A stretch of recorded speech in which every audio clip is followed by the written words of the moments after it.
अध्यात्म विज्ञान कोई धर्म या संप्रदाय नहीं है, ये स्पिरिचुअल साइंस है जो कुदरत के कानून पर आधारित है।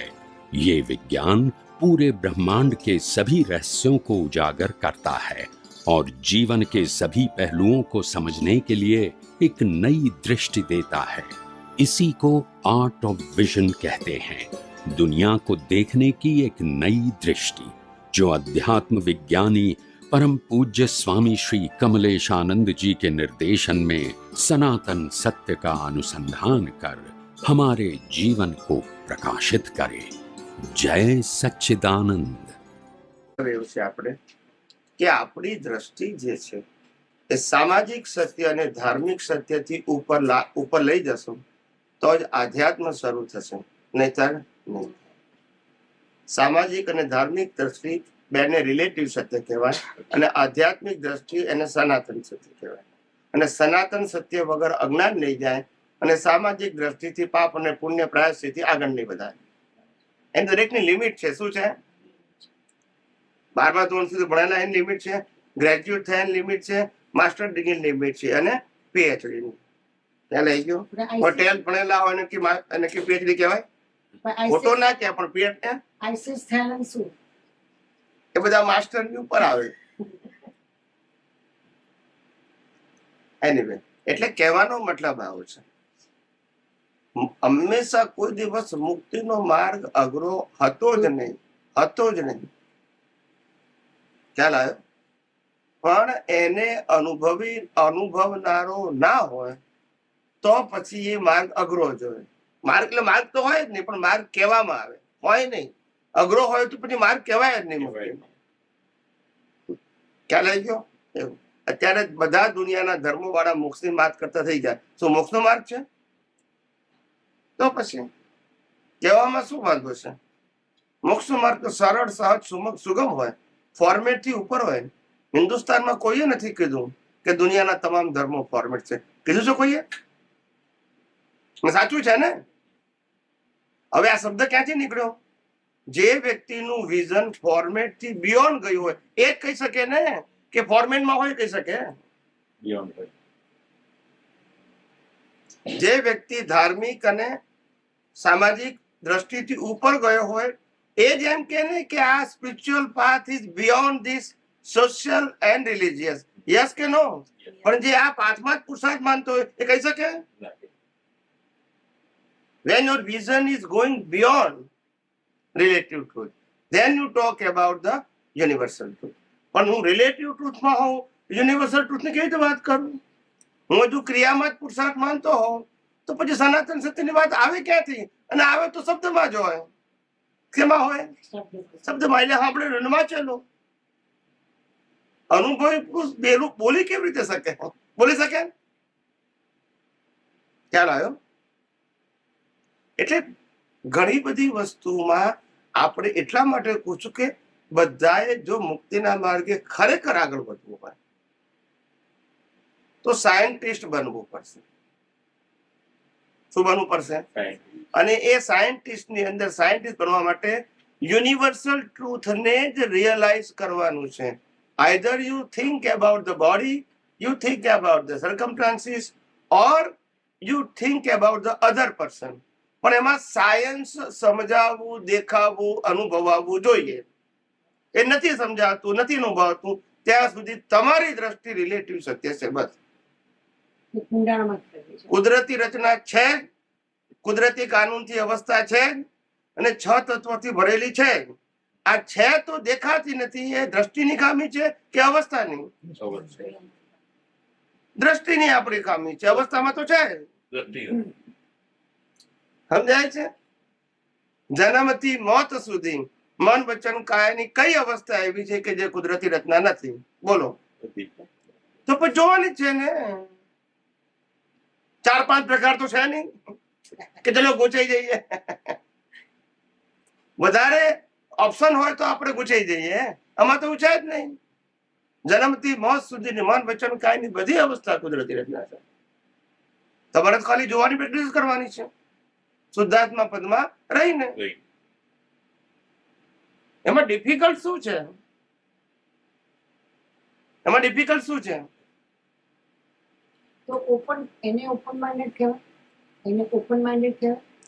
ઓપન માઇન્ડેડ નું એટલે કોને કહેવાય કે જે વ્યક્તિ જ્યાં સુધી આ જગતનું સનાતન સત્ય સંપૂર્ણ સમજાઈ ગયું નથી ત્યાં સુધી રિસીવ કરવાના દરવાજા બંધ ના કરે એનું નામ ઓપન માઇન્ડ.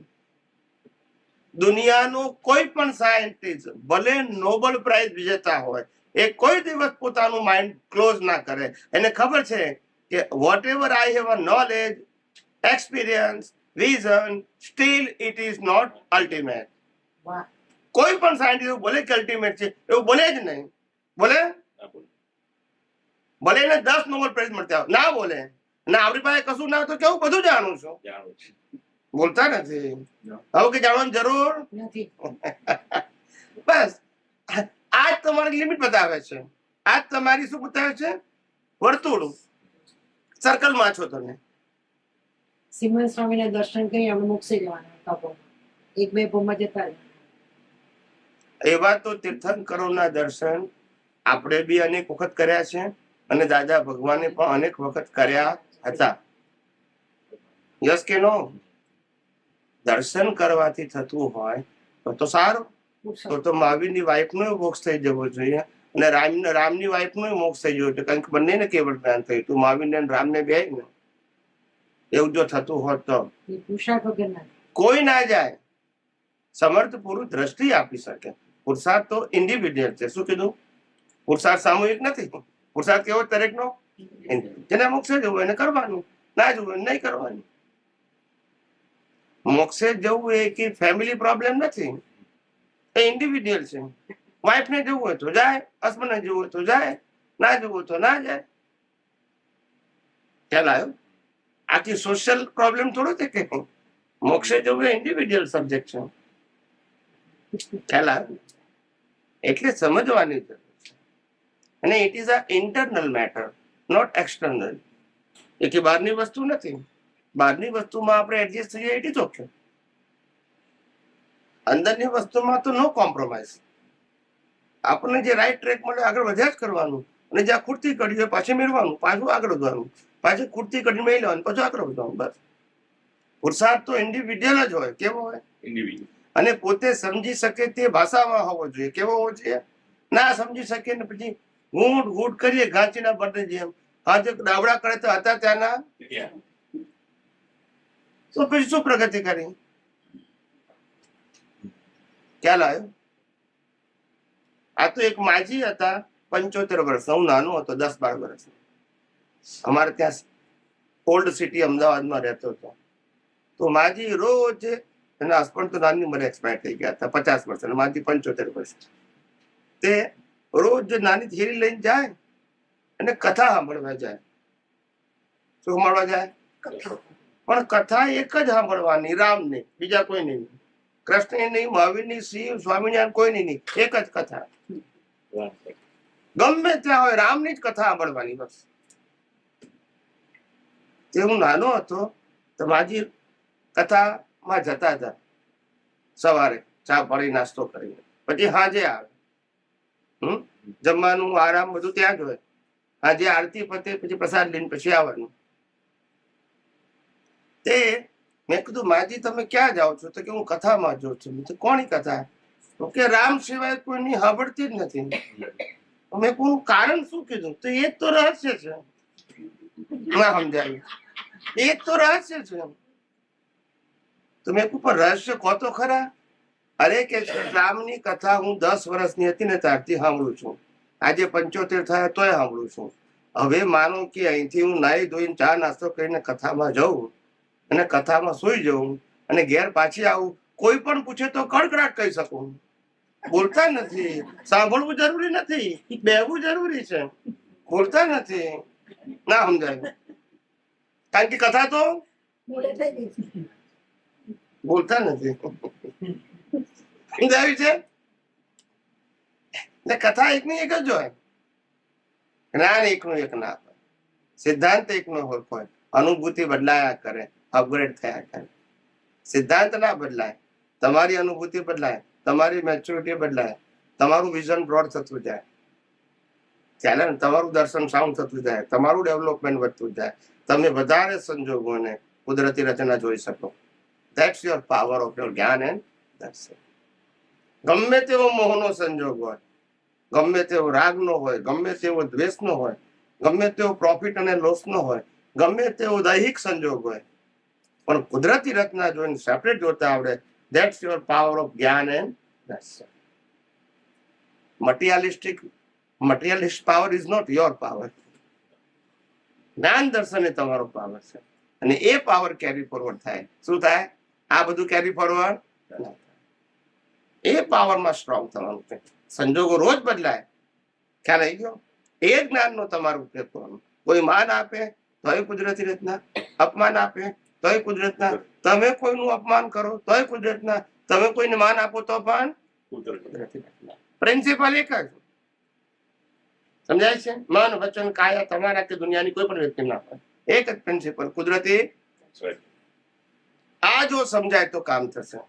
આ તો મારા માટે નિયમ, બીજા માટે જુદું એવું હોય, એને પ્રિન્સિપલ કહેવાય? કેટલા અવતારથી ભૂલો કરીએ છીએ આપણે, સૈદ્ધાંતિક હો. વ્યવહારમાં તો પાપ પુણ્યનું તો સારું કામ કરે છે, કે પાપ પુણ્ય કરવા પ્રયત્ન કરે છે, પાપથી બચવા પ્રયત્ન કરે છે, અને પાપ થાય તો પ્રાયશ્ચિત કરે છે.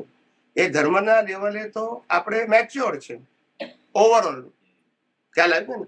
આધ્યાત્મ માર્ગે મેચ્યોર થવાનું છે, ધર્મના માર્ગે તો છો જ. ખ્યાલ આવ્યો ને? આધ્યાત્મ નથી તો ધર્મનો માર્ગ તો છે જ ને, એ ક્યાં કોઈ ના પાડે છે? ખ્યાલ આવ્યો? પણ હો અવતારથી ધાર્મિક માર્ગ ફોલો કરો છો, હવે અપગ્રેડ નથી થવું કે હજુ મોનિટર જ રહેવું છે? ભાઈ આ લેવલ પતી ગયું મારું, હવે આગળનું કંઈક વિચારવું. કારણ કે આ લેવલ છે ખોટું નથી, પણ અલ્ટિમેટ પણ નથી. એ તમને સમજાવવું જોઈએ કે આનું ક્યાં સુધી પુણ્ય કરવાનું, પાપ નહીં કરવાનું, પાપ આનું વાત કર્યા કરવાનું. શું આ આત્માની પ્રાપ્તિનો માર્ગ છે? એવું તમને કેમ ઊભું નથી થતું? શું રોજ આરતી કરવું એ આત્માની પ્રાપ્તિનો માર્ગ છે? હું રોજ ક્રિયા કરું એ આત્માની પ્રાપ્તિનો માર્ગ છે? આપણો ગોલ શું છે? આત્માની પ્રાપ્તિ. હવે વિચાર તો કરે કે આ ક્રિયાને આત્માની પ્રાપ્તિ સાથે કોઈ લેવા દેવા છે? કોઈ પણ પ્રકારની ક્રિયા નહીં. હું એમ પૂછું એક્સેપ્ટ નહીં કરો, વિચારો. પહેલા 3 દિવસ સુધી વિચારો કે મન, વચન, કાયાની કોઈ પણ ક્રિયાને આત્મા સાથે લેવા દેવા હોઈ શકે ખરી? એવું તમારી બુદ્ધિથી, તમારા મનથી, તમારા અહંકારથી 3 દિવસ વિચારી જુઓ. પહેલા એક વાર પેલા ક્લિયર કરી નાખો. શું કરી નાખો? વારે ઘડી ઊભું ના થવું જોઈએ પછી કે આ ક્રિયા કેમ છે, આ ક્રિયા કેમ છે, ના હોવું જોઈએ. ક્રિયા માત્ર પ્રકૃતિનો ગુણ છે, ક્રિયા માત્ર જળનો ગુણ છે. જળથી ક્યારે ચેતન ના ઉભું થાય, અને ચેતનથી જળ ના ઉભું થાય. આ જળ અને ચેતનના હાજરીથી જે વિશેષ ભાવ ઉત્પન્ન થયો એનાથી કર્મ બંધાય છે. નથી જળથી બંધાતા, નથી ચેતનથી બંધાતા. છેલ્લા અવતારમાં જળ ને ચેતન બે હોય છે, તોય કર્મ બંધાતા, કારણ કે વચ્ચે વાળો નથી ને. અને વચ્ચે વાળો એ દ્રષ્ટિનો વિષય છે, ક્રિયાનો વિષય, અને એ ત્યાં સુધી છે જ્યાં સુધી અજ્ઞાન છે. અને અજ્ઞાન નથી તો વચ્ચે વાળો બસ એ જ મુક્તિનો માર્ગ. ભલે ને શરીર હોય, ભલે ને કર્મ ફળ હોય, વાંધો શું છે? ખ્યાલ આવ્યો? પ્રકૃતિમાં હજારો નબળાઈઓ, શું કીધું? પણ તમે પ્રકૃતિથી મુક્ત રહો છો તો એ તમારો વિષય નથી. ખ્યાલ આવ્યો? આ તો રામે યુદ્ધ કર્યું, પછી કરેક્શન કર્યું કે અમારે યુદ્ધ કરવું નથી, હિંસા કરવી નથી, એવો પ્રસાદ કર્યો છે ને. પ્રકૃતિનો એક પણ ગુણ મારામાં નથી, પછી સબ્જેક્ટ કેમ બનાવો છો? બોલતા નથી. હું એમ કહું છું કે પ્રકૃતિનો એક પણ ગુણ મારો નથી, અને મારો એક ગુણ પ્રકૃતિમાં નથી, તો હું પ્રકૃતિના ગુણને સબ્જેક્ટ શું કામ બનાવું છું વારંવાર? દેખાય છે, આત્મા દેખાતો નથી, આત્મા દેખાતો નથી, અને દેખાય છે પ્રકૃતિ. અને જે દેખાય છે એ આત્માને કારણે દેખાય છે, મળદું દેખી ના શકે. બોલતા નથી. એ બરાબર છે, પણ દેખાતું નથી. આ કે છે ચશ્મા દેખે, ચશ્મા ની આંખ દેખે છે. ચશ્મા તો માધ્યમ છે, ચશ્મા દેખતા બાજુ મૂકી દો, ખબર પડે દેખાય કે નથી દેખાય. આ તો માધ્યમને જ માને છે જ્ઞાન. ખ્યાલ આવ્યો? એમ નહીં. એટલે મારો કહેવાનો મતલબ આ ઇન્દ્રિયો, શરીર બધું માધ્યમ છે. એની પાસે મેં ગઈકાલે કીધેલું કે શરીરમાં જ્ઞાન નામનો ગુણ છે જ નહીં, અજ્ઞાન નામનો ગુણ પણ નથી, અને વિજ્ઞાન નામનો ગુણ પણ નથી. માત્ર જળ છે, મિકેનિકલ છે. મહાવીરનું શરીર પણ મિકેનિકલ છે. જ્ઞાન ગુણ શરીરમાં હોય જ નહીં, અને હોય તો બળાય નહીં. બોલતા નથી. બાળે છે માટે જ્ઞાન ગુણ છે જ નહીં ને. જ્ઞાન ગુણ સબ્જેક્ટ આખો પ્રકૃતિથી કેવો છે? આ સમજવાનું છે. અને એ જ્ઞાન ગુણ જે છે પ્રકૃતિ જુદો, ત્યાં આપણું વિઝન છે, ત્યાં જ આપણું કરેક્શન છે. જ્ઞાન દર્શન, મન વચન કાય આપણું વિઝન ના હોવું જોઈએ, અને કરેક્શન પણ ના હોવું. આત્મા વિજ્ઞાન ઘન સ્વરૂપ છે, એ આત્માને લાગુ. અને પછી ચાર પદ છે કે હું સ્વ પર પ્રકાશક છું. એવો સ્વ પર પ્રકાશ અને આ વિજ્ઞાન ઘન સ્વરૂપ, એ બેમાં શું છે?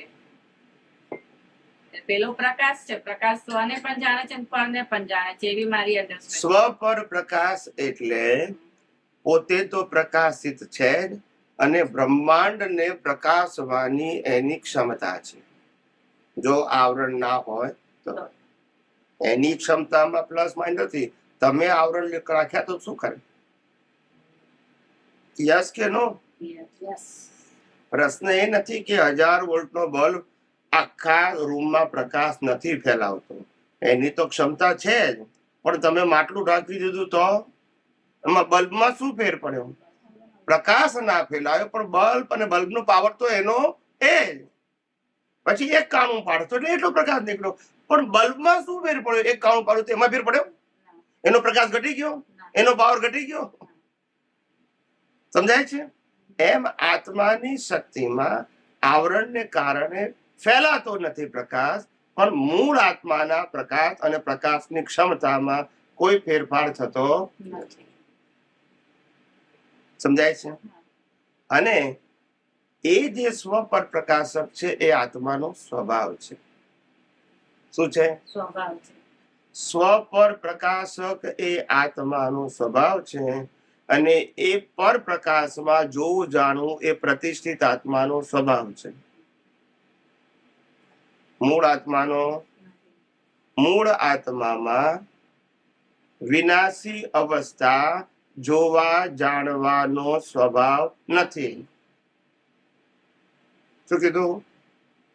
મૂળ આત્મામાં વિનાશી અવસ્થાઓ જોવા જાણવાનો સ્વભાવ નથી, પણ આખા બ્રહ્માંડને પ્રકાશિત કરવાનો સ્વભાવ છે. સમજાય છે? આ તો ઘણા લાગે કે સિદ્ધ ક્ષેત્રમાંથી પણ આત્મા અહીંયા જોઈ શકે. ક્યાં લઈ ગયો? એ આપણને જોવા ત્યાં ગયો છે. અહીંયા ઓછું દેખાતું હતું, ત્યાં જઈને પાછું જુએ. ને શેના માટે જોવાનું? શેના માટે જોવાનું? આત્માને ત્યાં જઈને શેના માટે જોવાનું? દુનિયા એનો સ્વભાવ જ નથી. ઇન્દ્રિયોનો સ્વભાવ વિનાશી અવસ્થા જોવા જાણવાનો સ્વભાવ છે, આત્માની હાજરીના પ્રકાશથી. મૂળ આત્માનો સ્વભાવ અવસ્થાઓને વિનાશી અવસ્થાઓને જોવા જાણવાનો ફંડામેન્ટલ જ નથી. પ્રકાશવાનો છે, જોવા જાણવાનો. જેવું ચિંતવે એવો થઈ જાય તો એ પ્રતિષ્ઠિત આત્મા થાય છે કે મૂળ આત્મા? પ્રતિષ્ઠિત આત્મા થાય, મૂળ આત્મા થાય. મૂળ આત્મા ક્યારેય પોતાનો સ્વભાવ, પોતાની ક્વોલિટીઝ ને પોતાનું એક્ઝિસ્ટન્સ બદલતો એટલે તેને શાશ્વત કહેવાય છે. પોતે શાશ્વત, ગુણો શાશ્વત, બધું એનું શાશ્વત. આત્માનો ગુણ જ છે એ કે આ આખું સંસારી જ્ઞાન જે ડોક્ટરી જ્ઞાન છે એ બી આત્મા દ્વારા ઉભું થાય છે. જ્ઞાન બધા આત્માની હાજરીથી ઉત્પન્ન થાય. અને આ આખું ભૌતિક વિજ્ઞાન જે ઉભું થયું હતા બધું આત્માની હાજરી. આત્માની હાજરી ના હોય તો અજ્ઞાન ના હોય ને. અને પ્લસ પાછું આ જે વિજ્ઞાન ઉભું થાય છે એ આત્માની હાજરી થાય છે. જ્ઞાન ઉભું થાય છે એ બી આત્માની અને અજ્ઞાન પણ. અજ્ઞાન પણ. સો અજ્ઞાન, જ્ઞાન અને વિજ્ઞાન ત્રણે બીકોઝ ઓફ ધ આત્માની હાજરી એ છે. જ્ઞાન છે ને પણ તને તો પણ એ બધું આત્માની હાજરીથી ઉત્પન્ન થાય છે કે આત્મામાં એ ગુણ છે માટે ઊભું થાય છે? આત્માની હાજરી છે. તો પછી તો વચ્ચે કોણ છે તે કે આ બધું જ્ઞાન ઊભું કરે છે? એ જ પ્રતિષ્ઠિત આત્મા ને. એટલે આ પ્રતિષ્ઠિત આત્માનો સ્વભાવ છે કે આ અજ્ઞાન જ્ઞાન અને વિજ્ઞાન ત્રણે ઊભું કરે છે? પ્રતિષ્ઠિત આત્માનું અસ્તિત્વ જ અજ્ઞાનતાથી જન્મ થયો હા. અને એનું મૃત્યુ અજ્ઞાન 0 એ એનું મૃત્યુ. ઓકે. એટલે એટલે છેલ્લા અવતારમાં શરીર અને આત્મા હોય, પ્રતિષ્ઠિત આત્મા ના હોય, એટલે મોક્ષે જવાનું કમ્પલસરી. તો જ્યારે નિગોદમાં લાસ્ટ બર્થમાં જન્મ ભલે લાખ વર્ષનું આવ્યું છે, છેલ્લા અવતારમાં એ કર્મ ના બંધાય, પુરુષાર્થે નહીં અને કર્મ ના બંધાય, કારણ કે બાંધનારો પ્રતિષ્ઠિત આત્મા નથી, કારણ કે અજ્ઞાન આગલા અવતારમાં શું કરી નાખ્યું? 0. સો જ્યારે નિગોદમાંથી જીવ બહાર આવે છે ત્યારથી આ પ્રતિષ્ઠિત આત્મા ચાલુ થાય છે કે જ્યારે પહેલી વાર મનુષ્યનો અવતાર થાય છે ત્યારે પ્રતિષ્ઠિત આત્મા ચાલુ થાય છે? પ્રતિષ્ઠિત આત્મા પુરુષાર્થ કરવાનો હોય ત્યારથી. એ પહેલા પ્રતિષ્ઠિત આત્મા નથી હોતો? જ્ઞાન ખરું, 1 ઇન્દ્રિય, 2 ઇન્દ્રિય, 3 ઇન્દ્રિય, 4 ઇન્દ્રિય, 5. પ્રતિષ્ઠિત આત્મા એટલે પુરુષાર્થ કરવાની સ્વતંત્રતા અને પેલું જાણવાની સ્વતંત્રતા. 1 ઇન્દ્રિયનું જ્ઞાન મળે, 2 ઇન્દ્રિય એ ડેવલપમેન્ટ નો ક્રમ છે. શું છે? ડેવલપમેન્ટ. પછી મનુષ્યમાં આવે એટલે 5 ઇન્દ્રિય મેક્સિમમ આવી ગઈ, પ્લસ બુદ્ધિ મળે, ત્યારથી પાવર ફ્રીડમ મળે ટુ યુઝ. એ પેલા પાવર નહીં, જાણો ખરા પણ પાવર નહીં. ખ્યાલ આવ્યો? તો જે આ દાદાજી પ્રજ્ઞા કે છે એ જ પ્રતિષ્ઠિત આત્મા? તો પછી ના. પ્રજ્ઞા પ્રતિષ્ઠિત આત્મા જુદું? પ્રતિષ્ઠિત આત્મા અને પ્રજ્ઞા, પ્રજ્ઞા અને અજ્ઞા એ પ્રતિષ્ઠિત આત્માની દ્રષ્ટિ છે. જ્યાં સુધી પ્રતિષ્ઠિત આત્મા હું ચંદુલાલ માને છે ત્યાં સુધી અજ્ઞા કામ કરે છે અને સંસારને લાયક અને સહાયક કર્મો બાંધે છે. જ્યારે પ્રતિષ્ઠિત આત્માને ભાન થાય છે કે હું શુદ્ધ આત્મા છું, ત્યારે મોક્ષ માર્ગ માટે લાયક અને સહાયક સંજોગો બાંધે છે. સમજાય છે? અજ્ઞા ને પ્રજ્ઞા એ પ્રતિષ્ઠિત આત્માની દ્રષ્ટિ છે. પ્રતિષ્ઠિત આત્માની દ્રષ્ટિ, કારણ કે એના આધારે પુરુષાર્થ કરવાનો છે, મૂળ આત્માને કરવાનો છે. સો મનુષ્ય ક્યારથી આ પુરુષાર્થ ચાલુ કરે છે એના જીવનમાં? 5 ઇન્દ્રિયોનું એ બધું ડેવલપમેન્ટ પૂરું થયું, પણ રિયલી પહેલી વખત મનુષ્યમાં આવે ત્યારે આનો પહેલી વાર મનુષ્યમાં બુદ્ધિ આવી ત્યારે પ્રતિષ્ઠિત આત્મા ઉભો થયો?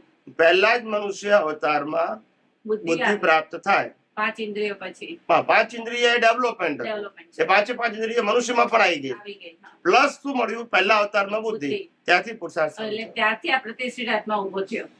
અને ત્યારથી કોઝ ઇફેક્ટ શરૂ થઈ ગયું. Okay. ખ્યાલ આવી ગયો? હા. એ પેલા પહેલા એ પેલા કુદરતી રચના કહેવાય. શું કહેવાય? કુદરતી રચના. હમ. એ વખતે આ બુદ્ધિ આવી એટલે લો ઇવોલ્યુશન કામ કરે. શું કરે? સો આમાં એ નેચરલ ઇવોલ્યુશન છે. શું છે? નેચરલ. મનુષ્યમાં પછી અનનેચરલ થાય છે, વિભાવિક. તો આ મનુષ્ય અવતારમાં બુદ્ધિ આવી, બુદ્ધિના આધારે આ પુરુષાર્થ આવ્યો. તો પહેલો આપણે પુરુષાર્થ અજ્ઞાનથી જ કર્યું ને બધું? આમ જોવા જાવ ઇન્દ્રિય જ્ઞાન, ઇન્દ્રિય જ્ઞાન ઇન્દ્રિય જ્ઞાનથી આ બધું એટલે રિલેટિવ સત્ય. સંસાર ઉભો કર્યો અને પછી એમાં કંટાળ્યા, માર ખાધો, કર્યો ને અંદર ક્યાંક એવો ભાવ થઈ ગયો કે જ્ઞાની પુરુષ મળે અને એ જ્ઞાની પુરુષના આધારે આ ઉભું થયું ને. પછી જ્ઞાની પુરુષ અંદર એવો એટલો બધો માર ખાધો અને ક્યાંક એવો સૂક્ષ્મમાં ભાવ કરી દીધો કે આ હવે છૂટીએ તો સારો આ સંસાર. તે અનુભવી જ્ઞાની ભેગા થાય. એટલે અનુભવી જ્ઞાની એ ભેગા. કુદરતનું કામ. એ કુદરત ભાવ કરવાનું કામ આપણું, ભેગા કરવાનું કામ કુદરત. કુદરતનું. Yes. એટલે કારણ કે ભાવ તો બહુ જ સૂક્ષ્મ છે, આપણને છે કેવા જ્ઞાન ના થાય ત્યાં સુધી દેખાતું નથી. તો આ અંદર જે ભાવો આવી રીતના થઈ જાય છે એ સંજોગોએ ભાવો કરાયા કે અમે પુરુષાર્થ કરીને ભાવ થયો? એમાં હજી સંજોગોએ ભાવ કર્યા એવું એક પક્ષે કહી શકાય, પણ એકચ્યુઅલી તમારી અજ્ઞાનતાને કારણે ભાવો થઈ ગયા. સંજોગોના દબાણ તો તમારા ને મારા કરતા રામકૃષ્ણ મહાવીરને વધારે હતા, તો એ લોકોને દબાણ કામ ના કર્યું કારણ કે અજ્ઞાન નતું ને. અજ્ઞાનથી ભાવ થઈ જાય છે ને જ્ઞાનથી છૂટો રહેશે. પ્રેશર ખરું પણ અજ્ઞાન હોય તો, કારણ કે અજ્ઞાન હોય તો મું છે. ખ્યાલ આવી ગયો ને? એટલે પછી કર્મ બંધાવાના છે, રાગ ના કે દ્વેષ ના. સો હવે જેમ આપણે સમયે આ એપ્લિકેશન જો ગોઠવીએ તો જ જ્ઞાન પાકું થાય છે અને બીજો કોઈ રસ્તો નથી. બીજો કોઈ રસ્તો જ નથી. એવી કોઈ લાઈક સ્માર્ટ માસ્ટર કી નથી કે ચલો આ જ માસ્ટર કી કુદરતી રીતના બધા સંજોગ, એનાથી બીજું કઈ માસ્ટર કી જોઈએ? બીજું કઈ દે સમય આનો એપ્લિકેશન યુઝ કરવું જ પડશે. પછી ચાહે તમે ગમે તે કરો આખા દિવસ, પણ આ આખી એપ્લિકેશન આખી જિંદગીમાં રિલેટિવ સત્યમાં વ્યક્તિ વિશેષ જ્ઞાનનો ઉપયોગ કર્યો. આની સાથે જુદી સમજણ, આની સાથે જુદી, આની સાથે, આની સાથે, એ રિલેટિવ જ્ઞાન. સનાતન સત્યમાં બધા સાથે એક જ કી કુદરતી ચાલ આવે. હા એમાં અલગ અલગ નથી. બધા માટે એક જ સરખી કી, કારણ કે એ સનાતન સત્ય છે. અને પેલું રિલેટિવ સત્ય છે, ટ્રાન્ઝેક્શન વ્યક્તિ વ્યક્તિના. શું છે? બાપ સાથે જુદો વ્યવહાર હોય, ખ્યાલ આવે છે? પત્ની સાથે જુદો વ્યવહાર હોય, દીકરા સાથે જુદો વ્યવહાર હોય, દીકરી સાથે જુદો હોય, જમાઈ સાથે જુદો હોય, વહુ સાથે જુદો હોય, બધા જુદો વ્યવહાર હોય. હરખો હોય ના હોય, ખ્યાલ આવ્યો? પણ બધી જ અવસ્થાને કુદરતી સાયન્સમાં શું આવે? કુદરતી. એમાં જુદું જુદું એટલે સીધું છે. So, આમાં કેટલાય અવતારો કાઢ્યા જ હશે ને આ જ્ઞાન બધું ફિટ બહુ. કર્યું. અને આ જે વિજ્ઞાન અમને અત્યારે આ અવતારમાં મળ્યું છે, આ વિજ્ઞાન અમને કોઈક અવતારમાં પાછું મળ્યું હશે એના ના. આધારે આટલું ડેવલપમેન્ટ છે કે આ જ અવતાર વિજ્ઞાન મળ્યું હોત તો તમે ડેવલપમેન્ટ લઈને આવ્યા, પણ તમે પુણ્ય લઈને આવ્યા છો ને વિજ્ઞાન આ અવતારમાં સમજવા પ્રયત્ન કરી રહ્યા છો. તમારો ભાવ ખરો વિજ્ઞાન સમજવાનો, ત્યાં સંજોગ ભેગો થયો. પણ જો વિજ્ઞાન પહેલા મળ્યું હોય તો અત્યારે તમારે મેચ્યોરિટી લઈને આવ્યા હોય, ત્યાંથી તમારે આગળ વધવાનું હોય. ખ્યાલ આવી ગયો? આજે અમે ડેવલપમેન્ટ લઈને આવ્યા છે એટલે અમારી પાસે કેપિટલ છે.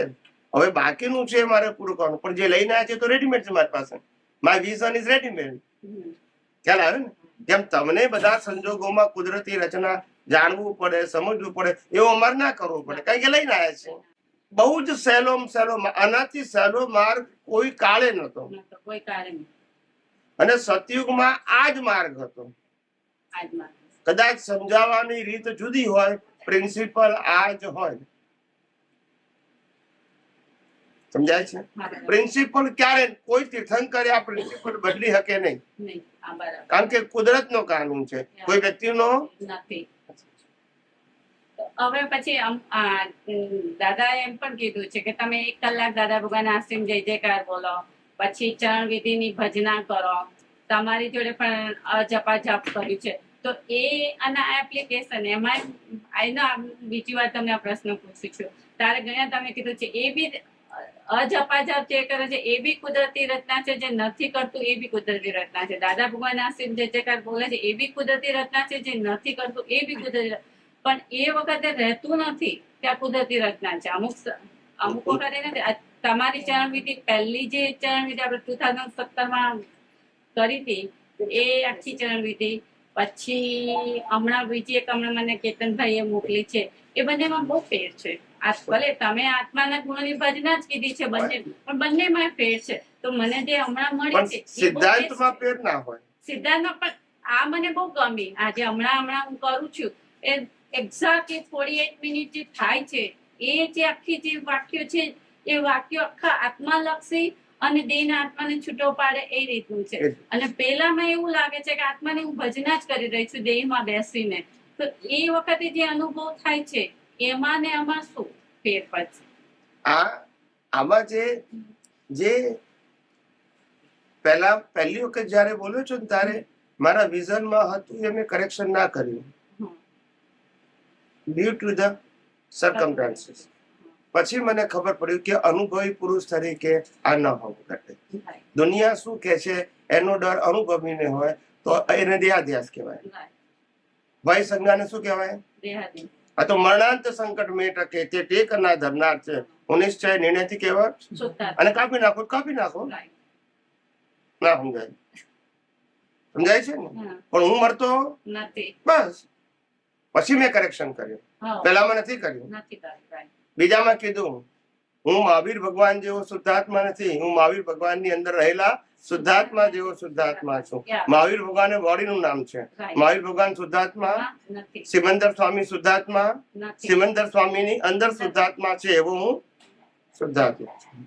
સમજાય છે? એ કરેક્શન કર્યું છે. કવિરાજે આજ બોલતા હતા છેલ્લો મહિનો અમદાવાદમાં આવ્યા ત્યારથી પરેશાન થઈ. તો પછી એમાં પછી તમે આ નથી બોલ્યા કે હું કૃષ્ણ ભગવાનની અંદર બેઠેલા જેવો કૃષ્ણ એ ભગવાન પહેલામાં નથી બોલ્યો, પહેલામાં નથી, બીજામાં હવે બધામાં આવશે એવું. તો really જે કૃષ્ણ જે છે એ દિવ્ય તરીકે ઓળખાય છે કે કૃષ્ણ કૃષ્ણ ભગવાન? એ વાસુદેવ નારાયણ છે, હા, શુદ્ધાત્મા એ શાશ્વત છે, વાસુદેવ નારાયણના જન્મ જીવન ને મૃત્યુ છે, ઓકે. તો તીર્થંકરના જન્મ જીવન મૃત્યુ છે, હા, શુદ્ધાત્મા એ અવિનાશી છે, ચક્રવર્તીના જન્મ જીવન મૃત્યુ છે, શુદ્ધાત્મા અવિનાશી છે. ખ્યાલ આવી ગયો? જ્ઞાની પુરુષના જન્મ જીવન મૃત્યુ છે, શુદ્ધાત્મા અવિનાશી છે. થોડું પડી ગયું? હા, પડી. બંને વસ્તુ સેપરેટ છે. Right. હું તીર્થંકર ભગવાન જેવો શુદ્ધાત્મા તો નથી. તીર્થંકર ની અંદર રહેલા tirthankar is the status of body અને એને કર્મ ફળ કહેવાય.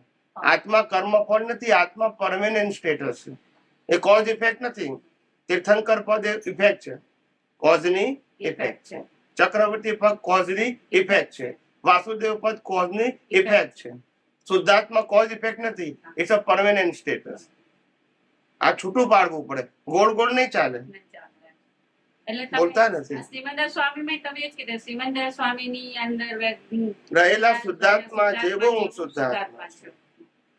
બરાબર છે. બરાબર.